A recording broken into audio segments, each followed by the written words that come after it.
The car stopped in the middle of a whitewashed plateau, and the back door opened like a sentence that had already been signed. Miles Carter was pushed out of his old world in the span of a few breaths.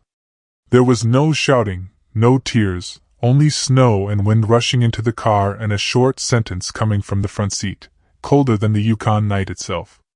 "You can take care of yourself now." Graham Carter did not turn around when he said it. His hands tightened around the steering wheel, his knuckles pale as if he were holding on to something more fragile than his son's life. Diane Carter, the mother who used to tie Miles's shoelaces every morning, kept staring out the window. Her eyes were empty, as if the 16-year-old boy behind her was nothing more than excess baggage left behind. Miles froze on the snow. His thin jacket clung to his body like a quiet mockery. No phone. No money. No explanation. In that instant, Miles understood with absolute clarity that this was not an accident, not an impulsive decision.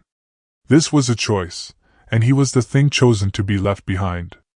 The car door slammed shut. The engine roared.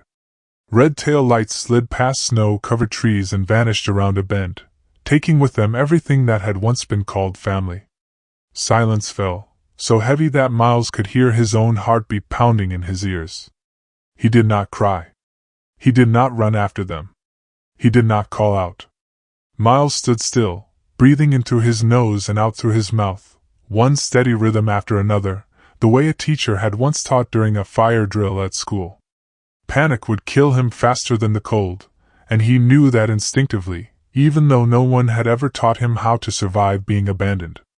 Inside Graham Carter's mind, a single thought repeated like a hammer striking metal. It had to be this way. If it was not, everything would collapse. He refused to think any further, refused to let the memory of the child who once sat on his shoulders at the beach push its way in. Diane was different. Her hands trembled inside her gloves, her fingernails digging into her skin. She did not dare look back. One glance, and she knew she would destroy everything. Miles began to walk. Snow crunched beneath his thin shoes. Wind cut through the pine forest, hissing like whispers from things that did not want to be found. He pressed his hands into his armpits to keep warm, lowered his head, and walked in a steady rhythm. He did not know where the road led, only that stopping meant disappearing. He told himself that roads did not exist without reason, that somewhere at the end of this one there had to be something, or someone. But deep inside, another part of him recorded a harsher truth. From the moment the car turned around, he was no longer a child being protected. He had become a problem no one wanted to solve. What none of the three of them realized in that moment was that Miles Carter, the boy abandoned in a snowstorm, was not as weak as he appeared. In the silence and the cold, something else was forming, not hatred, not despair, but a quiet core of steel, learning how to exist without asking anyone for permission. Years later, when those who once dismissed him would bow their heads in sealed rooms far from the wind, they would not remember this night as a mistake. They would remember it as the first moment they underestimated a man with real power. And Miles, standing alone on the white plateau, kept walking. Every step was a farewell. Every breath was a silent promise that if he survived this night, the world would never again be allowed to abandon him. The road stretched ahead of Miles Carter like a gray wound cut through an ocean of white, narrowing as it went until it vanished into dense pine forest. There were no signs, no lights, only wind and cold slowly stealing sensation from his fingertips. Miles quickened his pace, not from panic, but from instinct. He understood with absolute clarity that if his body stopped moving, the cold would win. It did not attack all at once. It waited. It eroded. It whispered that resting for a moment would be fine, and then everything would end. Inside Miles's mind, broken thoughts drifted past like shards of ice beneath dark water. He remembered the small bedroom at home, the scent of soap on his mother's hands, the sound of his father closing the car door every morning before work.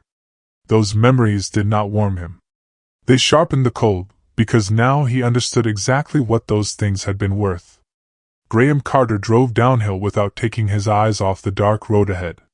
He told himself that Miles would find his way, that the boy was smart, that this harsh world would forge him into something stronger than anything Graham could have taught. But deep in his chest, a dull unease clawed quietly. He did not look back, because he knew that if he did, he would not be able to keep going. Diane Carter closed her eyes and swallowed hard.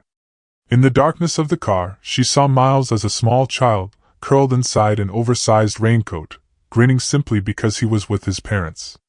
The image pierced her like a needle. Still, she remained silent. The silence, she told herself, was necessary. Out on the road, Miles slipped on a thin sheet of ice and nearly fell. He caught himself with his hands in the snow, the cold shooting straight through his skin and making his whole body shudder. He rose slowly, checked his legs, checked his breathing. Nothing broken, not yet. He began to inventory his body the way one would inspect a tool. Emotion was pushed aside. Survival spoke first. He started counting steps, 100, then another 100. Each number was an anchor, keeping his mind from drifting. Snow fell heavier, the wind stronger, slashing across his face like small whips. The pine forest on both sides seemed to close in, forming a dark corridor where sound was swallowed whole. Then Miles heard something that did not belong to the wind. A dry, steady sound with rhythm. Not a branch snapping. Not an animal crashing through brush. Footsteps, coming closer. Miles stopped. His heart pounded hard, but his mind was strangely clear. In that instant, he understood that the night was not finished, and that his path of survival had just turned in another direction, more dangerous, but possibly his only chance.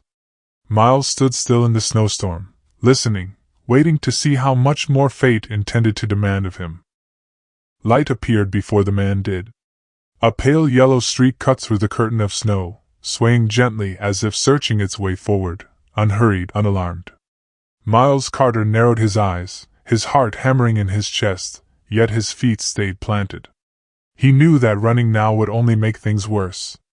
Whoever was coming was not in a hurry, and that was more dangerous than open aggression.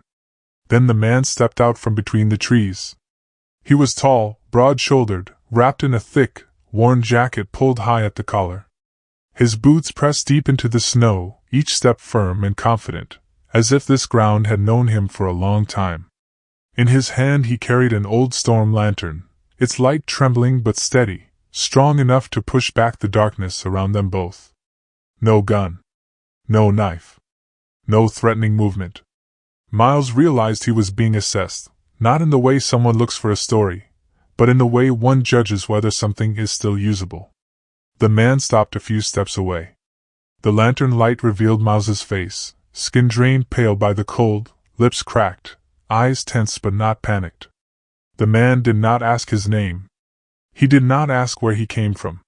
He did not ask why a boy was standing alone on a frozen plateau in a snowstorm. He asked only one thing. Can you still walk? No raised voice, no softened tone, just a fact that needed confirmation. Miles swallowed. His throat burned, but when he answered, his voice held steady. I can. That answer seemed to be enough. The man gave a slight nod, as if an invisible door had just closed. He glanced down the road behind Miles, toward where the car had vanished. His gaze lingered there for a single breath, then turned away. No comment. No pursuit. That silence unsettled Miles more than any reassurance could have. Out here, alone, you will not make it through the night, the man said evenly, neither threatening nor inviting. If you want to live, follow me. He turned and walked away, not waiting, not certain Miles would come. The gesture was both an offer and a test. Miles stood still for one more beat. Following a stranger into the forest during a snowstorm was a choice every warning argued against. But staying where he was meant a slow and certain death. Miles followed. They moved on to a narrow path where the wind had not packed the snow so deep. The lantern swung gently with the man's stride, throwing shifting patches of light and shadow across the tree trunks. Miles kept his distance, close enough to stay within the light, far enough not to crowd him. The man never turned to check, yet his pace neither quickened nor slowed, as if he knew exactly where Miles was behind him. The cold remained, but fear had changed its shape. It was no longer the fear of freezing to death. It was the fear of choosing. Miles was crossing a boundary that, once crossed, could never be denied. After a long walk, the forest began to thin. The light ahead was no longer alone. It multiplied, steadier, warmer. Miles lifted his head, his heart pounding. Between snow-covered trees, a structure emerged. Not a fragile shack. Not something built to hide and decay. It stood solid and silent, as if it had been there for a very long time and had no intention of disappearing. Miles understood that he had stepped into another chapter of his life, and that the man holding the lantern, the one who had not given his name, was more than a chance rescuer. He was a doorway, and tonight Miles had chosen to walk through it. The house rested against the slope like a secret buried deep beneath the snow, no signs, no road leading straight to it, only forest so dense it erased any trace of life. When Miles Carter stepped out of the narrow path, he halted on instinct, as if he had wandered into a place that was not meant to exist. This was not a fugitive's shack, nor a poor man's temporary shelter. Stone foundations sank firmly into the earth, wooden walls fitted tight, a steep roof strangely clear of snow, as if some invisible hand kept it from being buried. Firewood was stacked neatly along the wall, aligned with intention, nothing excessive, nothing missing. From a short square chimney, a thin column of smoke rose slowly and steadily, carrying the warm scent of burning wood. The man with the storm lantern did not stop. He walked straight to the door, opened it with one hand, and stepped inside as if Miles were not there. Light spilled from within onto the snow, striking Miles full in the face. Warm air followed, hitting him like a sudden blow. Miles stopped at the threshold, not because he feared rejection, but because he did not know whether he was allowed to enter. His entire short life had just been taken away by a single sentence, and now permission itself felt like an impossible question. The man did not turn around. He did not gesture. He did not urge him forward. The door remained open, and that silence, heavier than any invitation, was the answer. Miles stepped inside. Warmth wrapped around him at once, cutting through the thin fabric of his jacket and driving the cold from his bones. His body trembled, not from freezing, but from the delayed reaction of safety. In the room, a stone fireplace burned bright, the fire crackling in an even rhythm. A pot hung from an iron hook above the flames, steam rising in slow, lazy circles. Everything was orderly, but not perfect. There were signs of living, not performance. A scratched wooden table. A shelf crowded with notebooks. Tools placed exactly where they belonged, as if the house itself would notice if one were missing. The man set the lantern down, ladled soup into a bowl, and handed it to Miles without a word. Miles took it with both hands. The bowl was so hot he had to clench his teeth to keep from dropping it. He sat and ate slowly, spoon by spoon, as if finishing too quickly might make everything vanish. When the bowl was nearly empty, the man finally spoke. 3 rules, he said, his voice low and even. Do not lie. Pull your weight. Leave when you are ready, not when you are afraid. There was no explanation, no hidden condition, no promise. Miles looked at him, searching for intent, but found only a cold calmness, not the cold of snow and ice, but the cold of discipline. The man pointed down a narrow hallway. Last room. Miles stood, carried his bowl to the sink, and followed.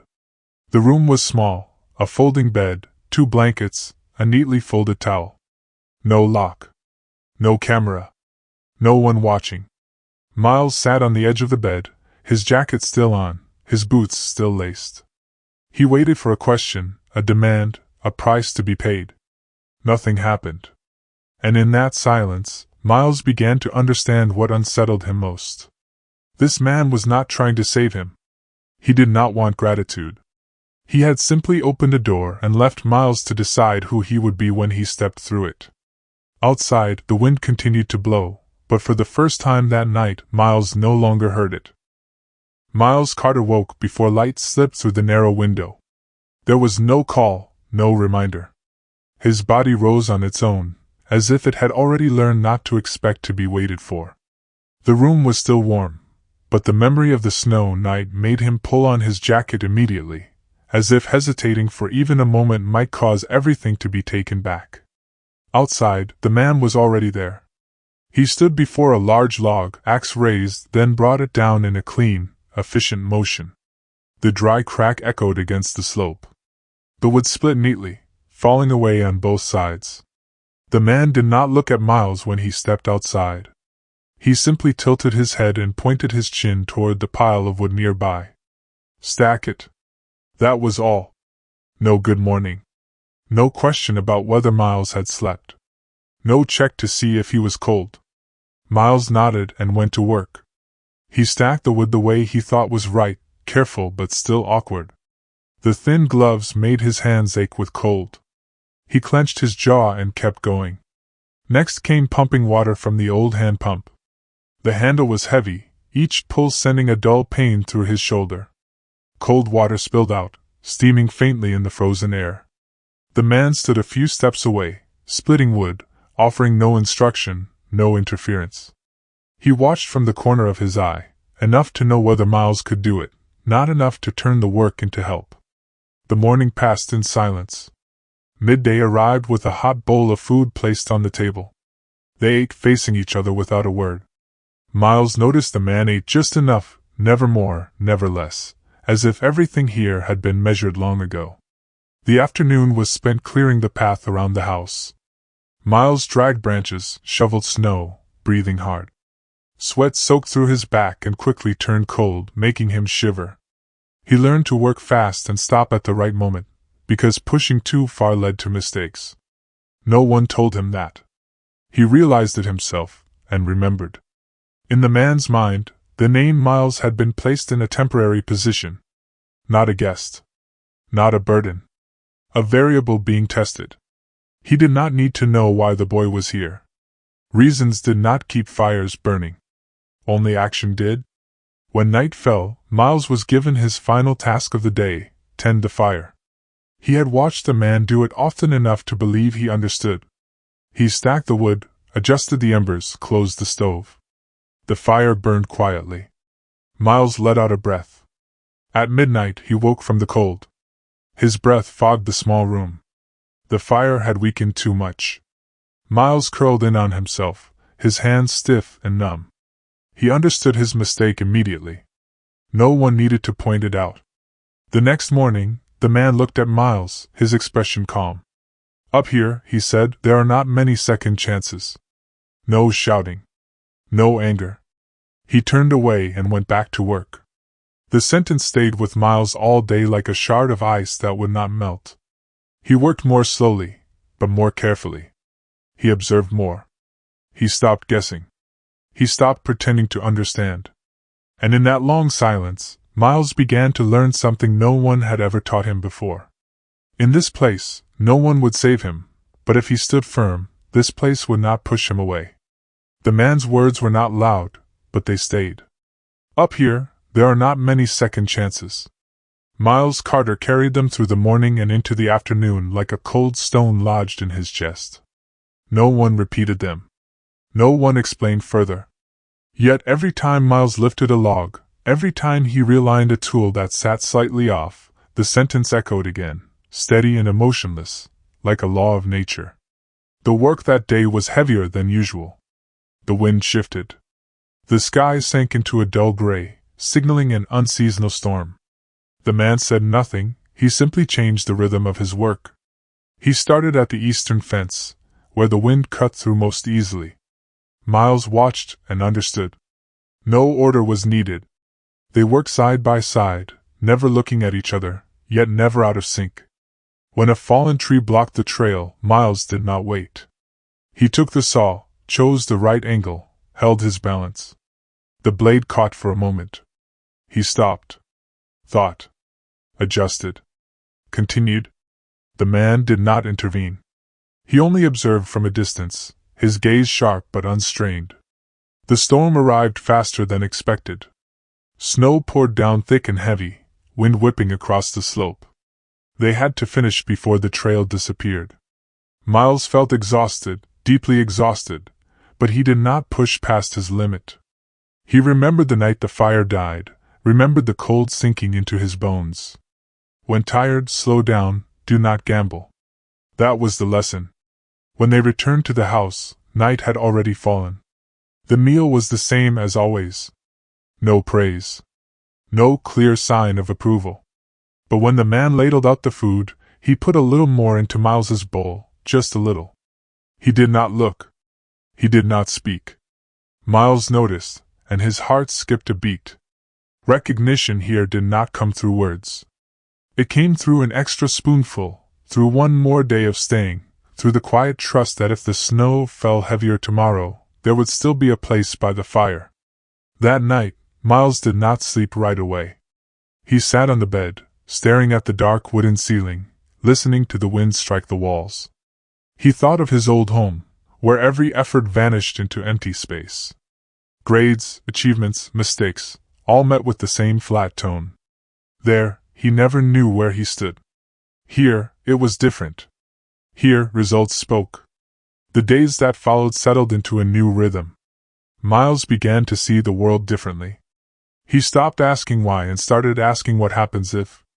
He noticed how the man checked the sky before choosing a task, how he placed tools so a hand would always find what it needed, how he stopped at exactly the right moment, as if he already knew the limits of his body. Miles stopped guessing. He started learning. And within that learning, a thought crept in, small at first, then clearer. This place was not only teaching him to survive. It was shaping him for something larger, something not about snow or fire, but about decisions that allowed no mistakes. Miles did not yet know what that was. But for the first time since the night he was abandoned, he no longer felt like someone waiting to be discarded. He was being tested, and if he passed, he would no longer need anyone's pity to exist. That morning did not begin with the sound of an axe. Miles Carter stepped into the yard as usual, waiting for the familiar nod or the tilt of a chin toward the woodpile. But the man was not carrying an axe. Instead, he placed a thick stack of documents on the wooden table, the cover worn, the corners curled from damp and time. He sat down across from Miles, folded his arms, his gaze steady but not pressing. "Look at this," he said. "Tell me what is missing." Just one sentence, nothing more. Miles opened the file. The first pages were hand-drawn maps, dense with markings. Boundary lines curved along the mountainside, water points, wind directions, narrow trails. The pages that followed were filled with numbers written in faded blue ink, dates, names, agreements stripped down to something almost cold. No title. No explanation. Miles slowed as he turned the pages. This was not an exercise in spotting mistakes. This was a living system. He realized it when he saw that the numbers did not stand alone. They were connected by logic.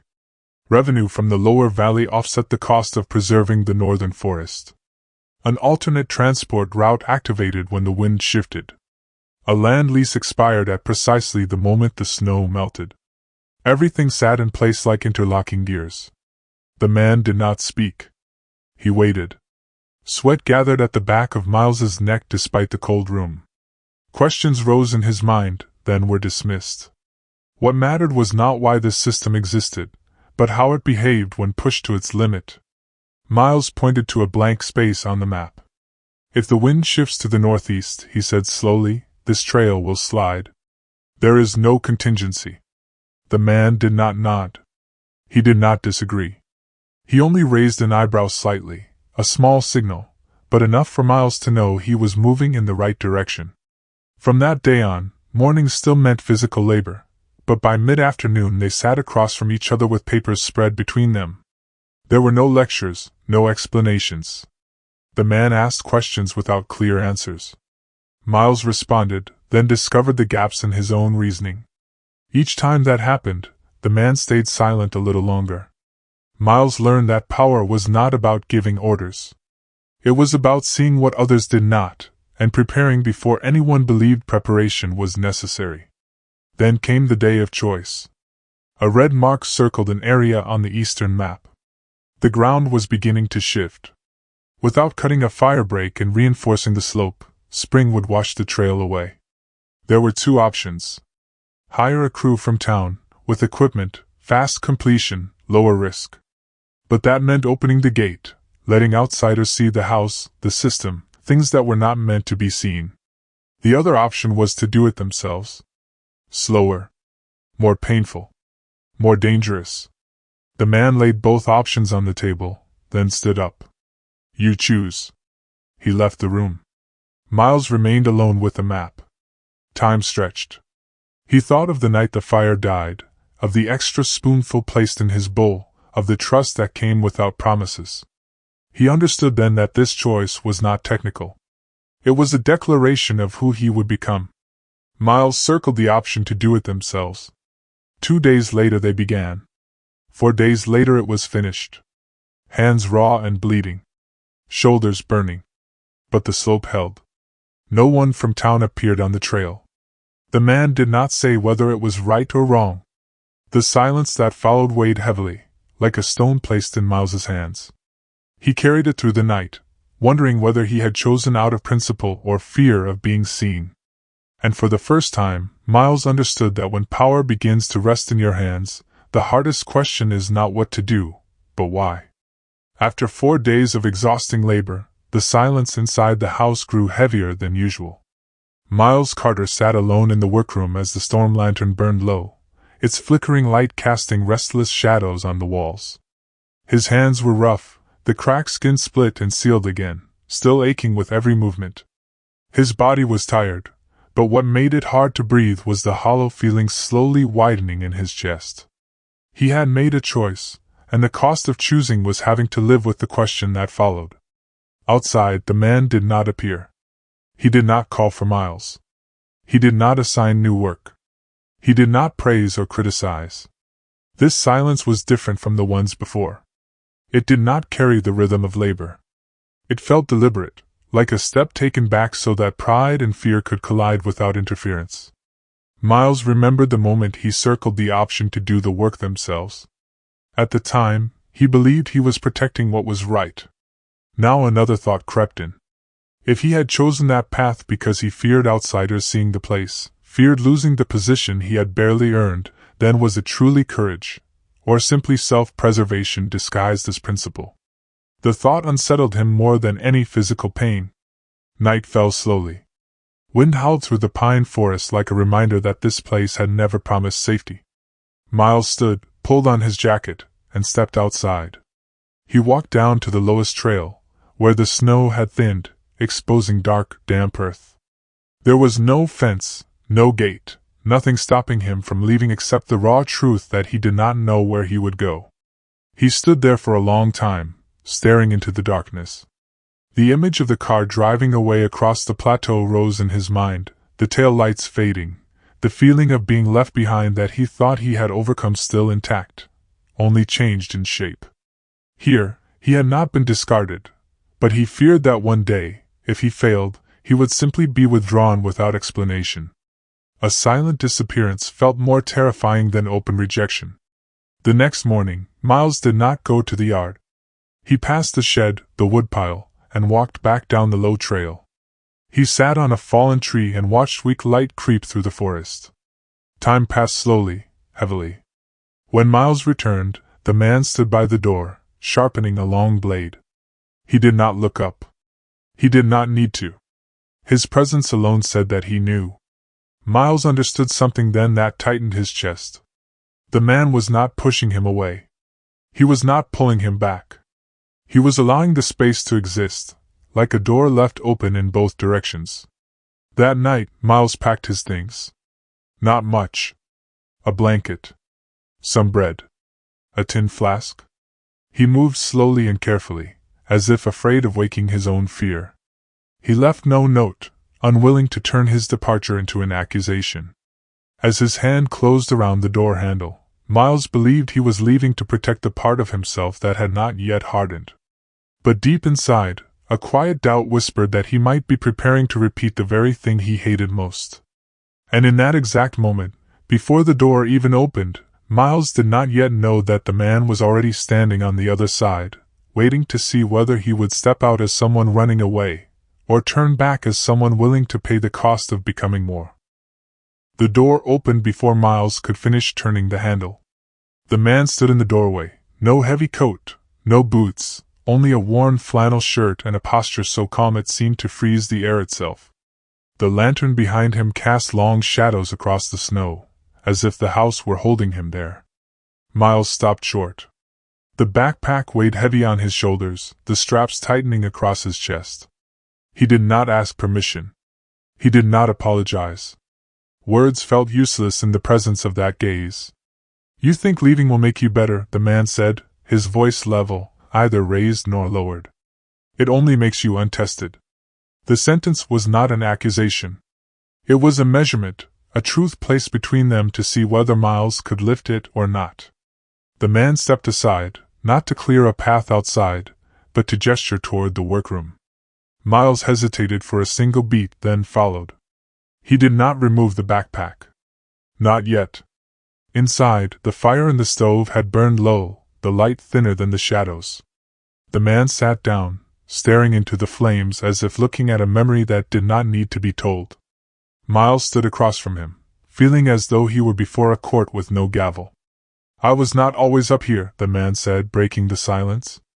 "I used to believe power was something earned through control." Miles did not move. Money. Reputation. The ability to give orders and watch others obey. He paused, letting the fire swallow another piece of wood. "And then one day, I gave an order that should not have been followed, but it was." The air in the room grew heavy.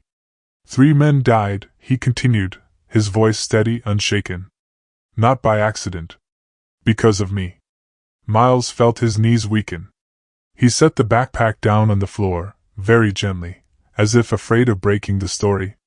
"I left before everything was cleaned up," the man said. "I had the privilege to disappear. They did not."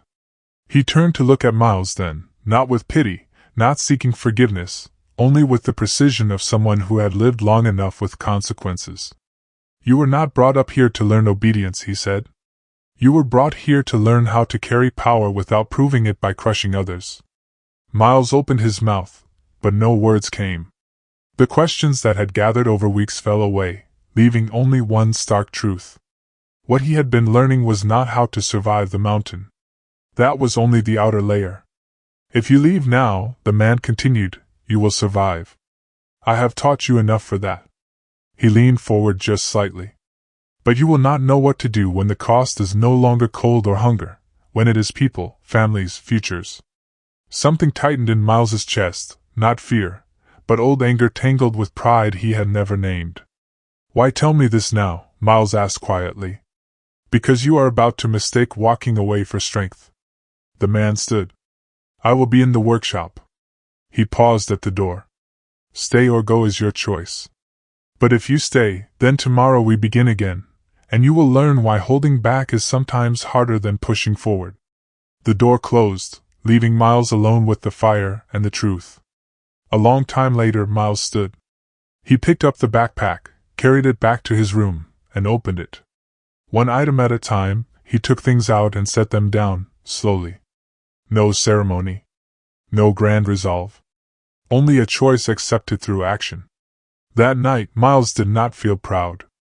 He did not feel relieved. He felt quiet. And for the first time, he stayed not because he feared failure, but because he wanted to know whether success could exist without hurting anyone. Leaving the mountain was not an escape. It felt more like closing a door that had finished its purpose. Miles Carter left Yukon in his early 20s with no farewell, no long instructions. The man stood in the doorway and nodded once. No embrace. No wish of good luck. But his eyes made one thing clear. Miles was no longer someone who needed to be held back. He was ready to carry what he had learned and take responsibility for the world beyond the trees. Miles did not choose noise as his new beginning. He went to Melbourne, a city large enough to swallow the nameless and complex enough to hide those who did not wish to be seen. He took the work others ignored. Legal observation for restructuring projects. Temporary financial advising for fractured boards. No impressive titles. No business cards meant to impress. He worked in the shadows, exactly as he had been taught. Miles saw systems others labeled broken and recognized them as merely mismanaged. He invested in a coastal town that had been forgotten for nearly a decade. The clean water system had collapsed. The power grid was unreliable. No one wanted to touch it because the returns were low and the risks high. Miles looked at it and saw something familiar, a structure that needed rhythm rather than spectacle. Money flowed in through holding companies that did not carry his name. Contracts were signed with patience rather than urgency. When clean water returned and lights stayed on, no one mentioned Miles Carter. But the balance inside meeting rooms shifted, and that was enough. The greatest difference from before was silence. Once, silence had been a void that frightened him. Now it was a tool. Miles used it to observe, to wait, to force others to reveal their true intentions. And then the past began to stir. It did not arrive with a knock at the door or a tear-filled phone call.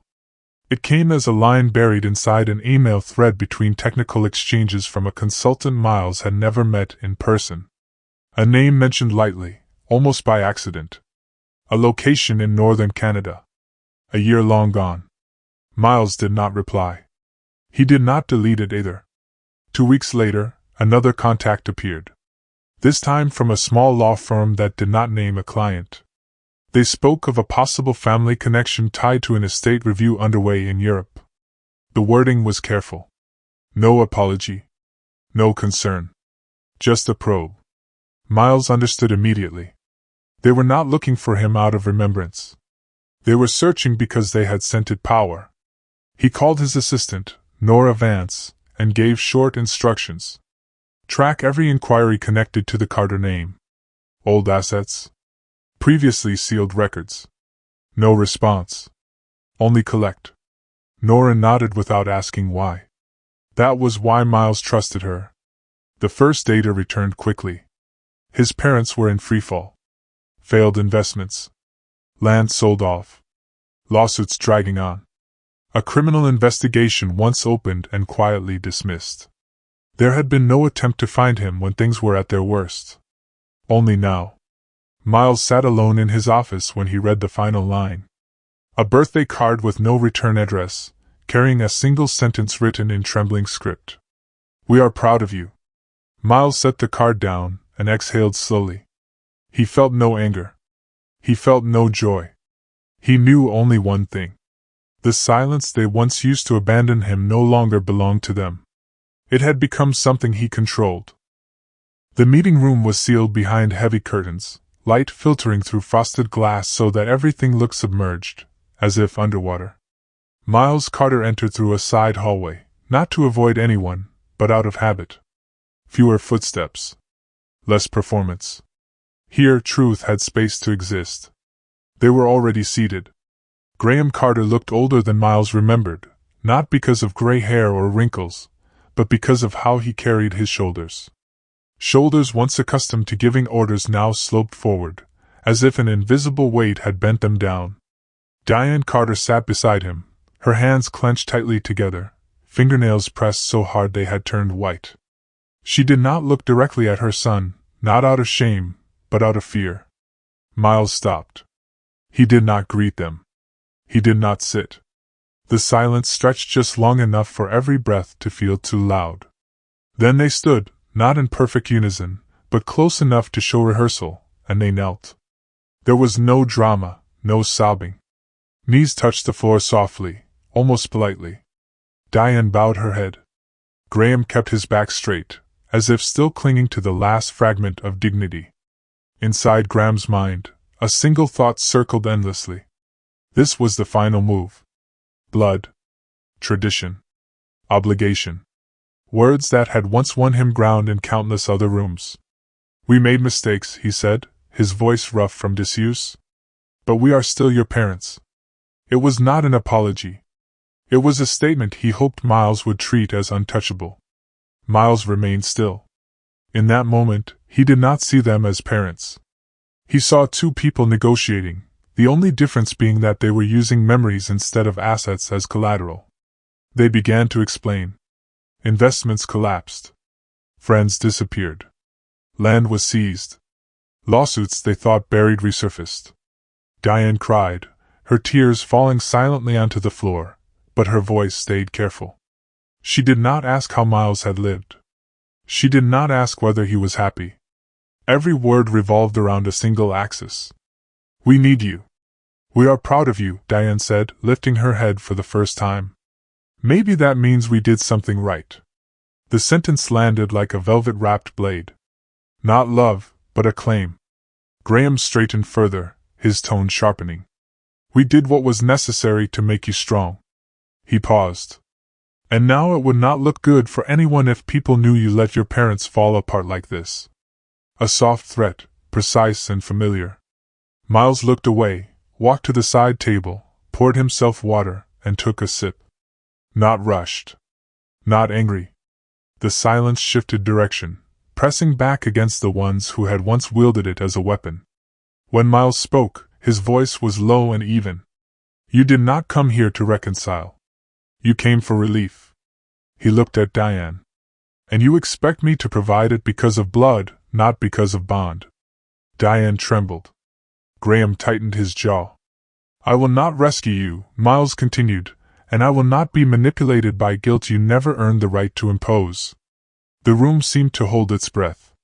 Miles opened his case and removed something carefully wrapped. He placed it on the table slowly, deliberately, like delivering a verdict. The old thin jacket.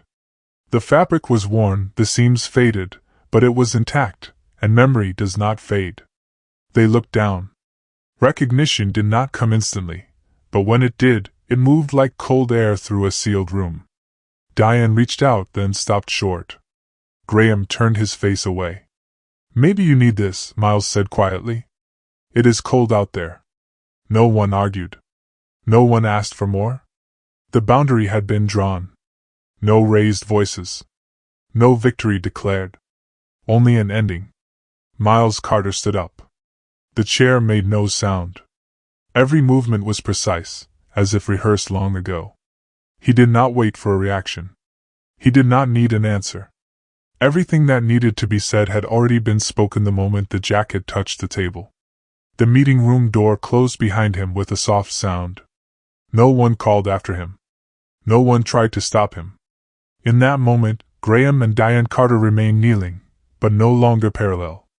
Each looked in a different direction, like two paths that once ran together but could no longer merge. They had come to bargain. They were left with the truth that some things cannot be bought with tears or blood. Outside, the hallway was long and bright.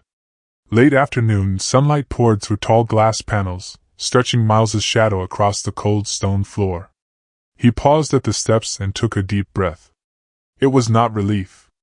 It was release. A pressure that had lived in his chest for years was finally set down where it belonged. In Miles's mind appeared the image of the man on the mountain. The way he stood still without making others feel small. The way he taught without raising his voice. The way he corrected without stripping dignity. He never told Miles who to become. He only showed him how not to lose himself when standing in the presence of power. Miles did not have a childhood to reclaim, but he had a future to choose. He drove home as dusk settled. The house was lit. Not extravagant. Not showy. But alive, waiting. The door opened before Miles could reach for his keys. His daughter ran out barefoot, laughing, holding a piece of paper covered in messy colors. His wife called from the kitchen, her voice familiar and calm, asking whether he wanted tea or coffee. Miles bent down and lifted his daughter into his arms, feeling the true weight of what mattered. Not power. Not winning. But presence. Dinner unfolded like any other night. No grand stories. No philosophy. Just sharing food, asking simple questions, cleaning up together. After his daughter fell asleep, Miles stood by the window and watched the moon rise slowly into the quiet sky. He thought of the long road he had traveled, from the white plateau to the glass-walled room that afternoon. Family is not the people who feel entitled to you. Family is the people who prepare you to stand when there is no one left to support you. Miles understood that he did not let go to free them. He let go to free himself. And in that letting go, he chose to continue living, not by reacting to the past, but by making deliberate choices in the present. If you have walked with Miles this far, perhaps something in this story touched a part of you. Leave your thoughts in the comments. Share if you have ever had to draw a difficult boundary with family. And if you want to continue following stories about quiet strength, growth, and choice, remember to like and subscribe so you do not miss the chapters ahead.